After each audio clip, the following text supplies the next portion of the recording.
ఇబ్బందుల్లో ఉన్న ప్రజలను ఆదుకోవడానికి ఈ ప్రభుత్వంలో ఉన్న మంత్రి మండలి సభ్యులందరూ 2 రోజులుగా రోడ్ల మీద ఉండి సహాయక చర్యలు చేపట్టడం వల్లే ఇంత పెద్ద విపత్తును అధిగమించామని బట్టి విక్రమార్క తెలిపారు. ఖమ్మంలో ముఖ్యమంత్రి రేవంత్ రెడ్డి పర్యటన తర్వాత వరదల విపత్తుపై జిల్లా కలెక్టరేట్ కార్యాలయంలో సమీక్షా సమావేశం నిర్వహించారు. ఈ సందర్భంగా తెలంగాణ డిప్యూటీ సీఎం బట్టి విక్రమార్క మాట్లాడుతూ వరద విపత్తుల వల్ల నష్టపోయిన ప్రజలు ఆందోళన చెందవద్దు. మనది ప్రజా ప్రభుత్వం. ప్రజలకు ఏ కష్టం వచ్చినా ప్రజా ప్రభుత్వం అండగా ఉంటుంది. ప్రజల్లోకి వెళ్లి ప్రజల సమస్యలు తెలుసుకోవడం మర్చిపోయిన గత పాలకులు సోషల్ మీడియా వేదికగా ప్రభుత్వాన్ని అబాసుపాలు చేసే విధంగా విమర్శించడం తగదని హెచ్చరించారు.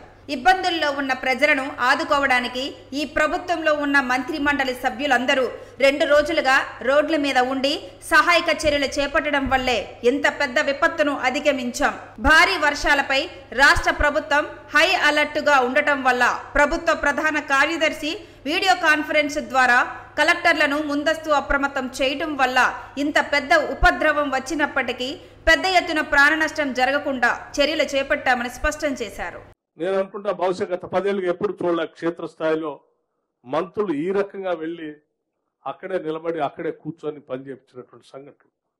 ముఖ్యమంత్రి గాని మంత్రులుగా భారీ నీటిపారుదలకు సంబంధించినటువంటి మంత్రి గారు హుటాహుటిన రాష్ట్రంలో ఉన్నటువంటి ప్రాజెక్టులన్నింటినీ రివ్యూ చేసుకో, గేట్లు ఎత్తాల్సిందే, గేట్లు ఎత్తుతూ కాలువలు బంద్ చేయాల్సిందే, కాలువలు బంద్ చేస్తూ ఎప్పటికప్పుడు ఆదేశాలు ఇస్తూ దాన్ని కట్టడి చేసుకుంటూ వచ్చారు.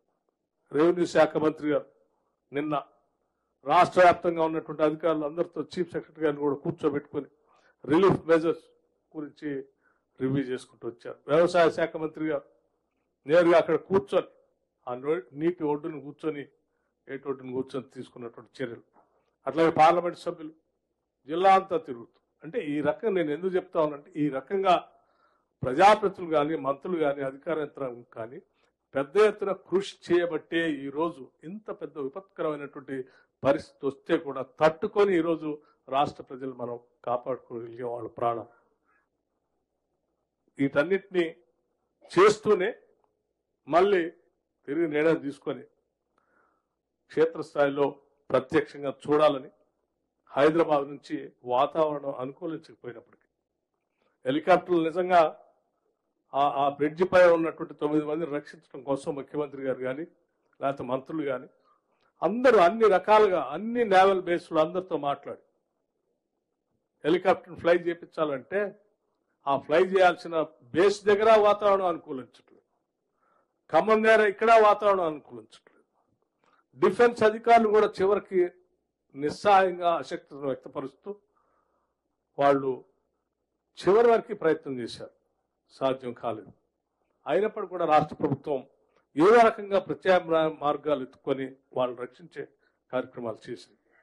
ఇలా చేస్తూ కూడా జరిగిన నష్టాన్ని ప్రత్యక్షంగా అంచనా వేయాలని, నేరుగా ప్రజలను కలిసి వాళ్ళ బాధల్లో ఇబ్బందులు ఉన్నప్పుడు వాళ్ళకి ధైర్యాన్ని ఇవ్వాలన్నటువంటి ఆలోచనతో హైదరాబాద్ నుంచి ఈరోజు ముఖ్యమంత్రి గారు బయలుదేరి వచ్చినందుకు ఖమ్మం జిల్లా ప్రజలందరి తరఫున వారికి నేను ప్రత్యేకంగా అభినందనలు ధన్యవాదాలు తెలియజేయటమే కాకుండా రాష్ట్ర వ్యాప్తంగా కూడా వారి ఇక్కడ నుంచి మిగతా ప్రాంతాలకు కూడా రేపు పర్యటనకు వెళ్తా ఉన్నారు.